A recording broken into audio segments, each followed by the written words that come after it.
meron tayong napakagandang balita. Kasi ang SSS nag-roll out ng historic pension reform program starting next month. Wow! Sige, So, ano to? Ano ibig sabihin nito? okay, so yung SSS pension reform program natin, yung magkakaroon ng structured pension increase for all pensioners from 2025 September to September 2027, no?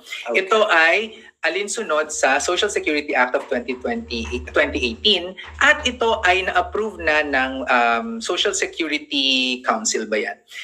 Noong July 11, 2025. Okay. So, ano yung mga social SSS pension reform principles na sinunod nila? No? They want to uplift all pensioners through inclusive benefits adjustments, recovering from inflation to protect purchasing power, and promoting the value of working, saving, investing, and prospering as mandated by Republic Oh, Act pero 11199. Ang ganda naman ng mga principles, ha? Oo. Ang ganda ng principles. Sana na. At mukha namang tinatry. Alam Try niyo, naman talaga nila. Alam niyo, sa totoo lang, marami po talagang mga haters yung SSS, no? And I could understand, no? Wag natin silang ipambabawalingala. Pero, nag-e-effort po talaga siya. Ayan, no? Ating social security. Ating social security. Ano to, no? Parang malayo pa tayo sa mga developed countries na mga social security types, especially sa Spain, kung saan kami papunta, di ba? Pero may mga steps naman towards the right direction, no? And that's why I always promote and support itong tatlong pillars yan ng social security natin eh. SSS, PhilHealth, and Pag-ibig. So, Yes. kaya po natin sila pinopromote kasi hindi po pwedeng susukuan natin. Oo.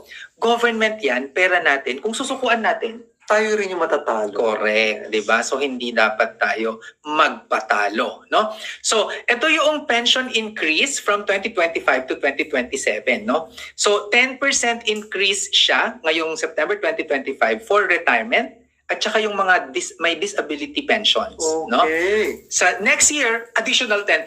Wow! Sa September 2027, additional 10%. Wow! Perfect, 'di ba? Perfect. Oo. Para naman sa mga death or survivor pensioners, 5% ng 2025, and then sa September next year, additional 5, and then additional 5% na naman sa September 2027. Ano? So ito yung sample pension increase, Sir Ed. Ano? Punta na tayo dito sa pinaka-common, yung sa kung kuwari, nagpe-pension ka ngayon ng I-retire ka. kung nagpe-pension ka na ngayon ng 5,100. Ngayon na mismo, Oo, no? 5,120, no? By September, magiging 5,600 na yan. Uy, service, malaki yun, ha? Malaki yun. Kahit pa paano yung 500. That's 10% nga talaga. Yes. Tapos, pagdating ng September next year, 6,100. Wow. Nasa 6,200 na siya, Oo, no? oo. Pagdating Malaki yan, ng malaki yan. September 2027, 6,800 na, no? So, yung ating, nadagdagan ng 1,700. So, from 5,120, magiging 6,814. So in that 3 years, wow. nasa 33.1%. Yung itinaas. Yung itinaas Wow. niya. Diba? So yan yung pag nasa, kasi usually ang average po na unfortunately, no, nasa 5,000 pesos ang pinipension ng karamihan sa SSS. No? Pero kung ikaw naman ay nandito, kaya talagang dapat sana i-maximum natin yung pagbibigay natin sa SSS. Kasi yung highest na po pwede according to this calculation ay 22,000. So if you're receiving 22,000 for your retirement pension monthly sa SSS, for 2025 September next month, magkano siya, Tito Ed? Magiging 24,350 na kaagad. And then by September 2026, 26,786. at by 2027 September, 29,464. ang taray, di ba? Wow, almost 30,000. Yes, so parang, alam mo, pag magre-retire ka na ng ganyan, tapos nandyan din ganyan din yung sweldo mo, Yes, so ng mga panahon na yan, ang happy kasi tataas yung ating pension, no? At ito yung maganda dyan.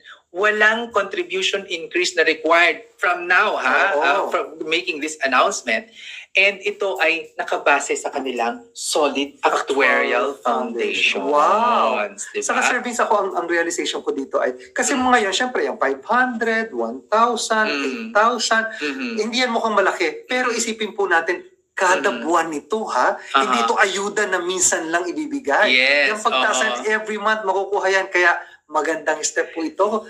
Kudos to SSS. Yeah, no, sabi nga ni Easy, baka maximum ako, Sir Vince, simula nang naging OFW ako. SSS member na siya since 20 years. Yeah, baka nga. Pero sa mukha mo, Ang Easy, bata ay naman nasa ni mga Easy. 30 ka pa lang eh. Parang 30 years ka pa to pay. Ang bata ni Ezzy. Pero don't worry, Easy. No? Pag tayo na yung magre-retire, I'm sure mayroon Mas na namang malaki pa merong yan. increase yan ulit. No? Sana po ay ano yun. No?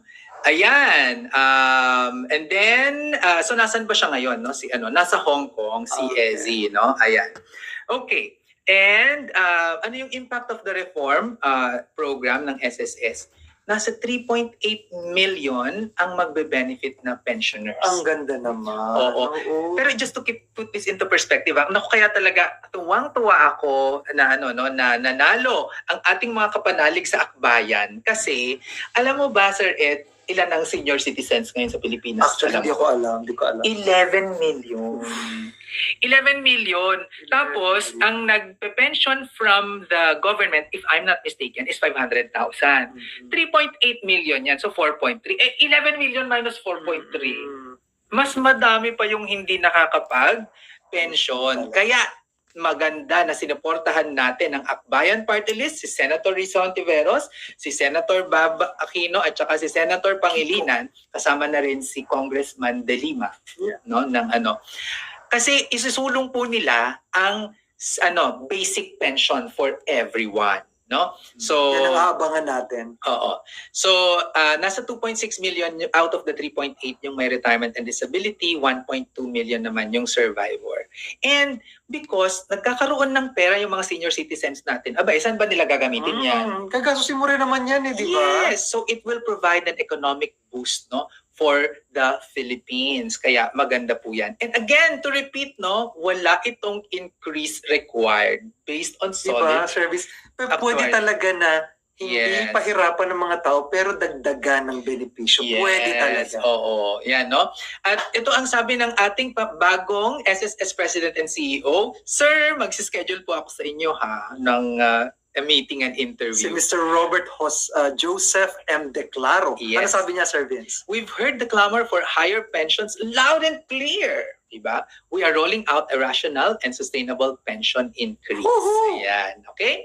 Kami po ang inyong mga financial guro. Ako si Sir Vince. At ako naman si Sir Ed. Nagsasabing ang pagyaman na pag-aaralan. At napagtutulungan. Okay. So,